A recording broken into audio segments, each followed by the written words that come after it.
C'est à l'étape des quarts de finale, soit la troisième série des phases éliminatoires, que l'athlète des 100 et 200 mètres Natasha Ngoyi a vu ses chances s'envoler.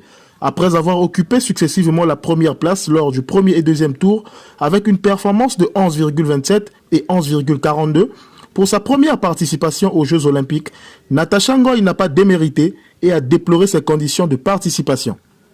S'il y a des compétitions, même si tu es fatigué, tu vas pousser parce que tu as des compétitions.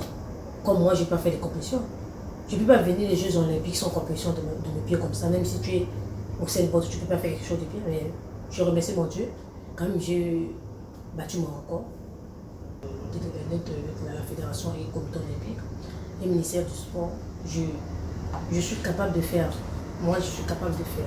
Je demande beaucoup de compétition de mes pieds et je vais me mettre à l'aise, quoi. C'est ça, moi, je demande. Athlétisme, maintenant, s'il n'y a pas de compétition, toi, tu ne peux pas faire quelque chose de pied, même si tu es qui. C'est pas bon. Tu viens. Au pays, il y a beaucoup d'athlètes. Suite à cette prestation de Natasha Ngoyi, le président de la Fédération congolaise d'athlétisme a réagi en insistant sur les conditions de préparation des athlètes en tenant compte des U20 qui préparent actuellement leur participation au prochain championnat d'Afrique des moins de 20 ans prévu à Nairobi au Kenya. En l'analysant, la première série, Natasha est à 11,27.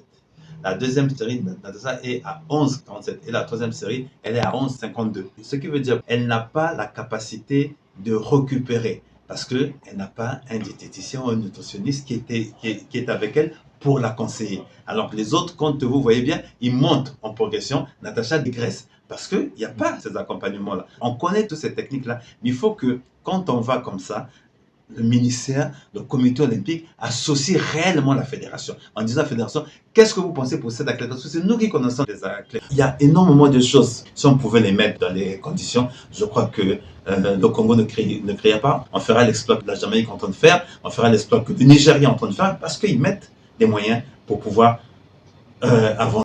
Par ailleurs, en dehors de Natasha Ngoyi, le sprinter congolais des 400 mètres Gilles Afumba ne participera pas lui aussi aux demi-finales.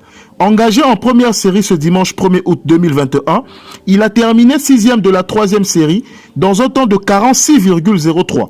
Au regard de ces échecs à répétition de la part des athlètes congolais aux Jeux Olympiques, la leçon doit être désormais tirée par le ministère en charge des sports et au Comité national olympique sportif congolais à pouvoir mettre désormais en place une meilleure politique de préparation et accompagnement des athlètes avant des compétitions.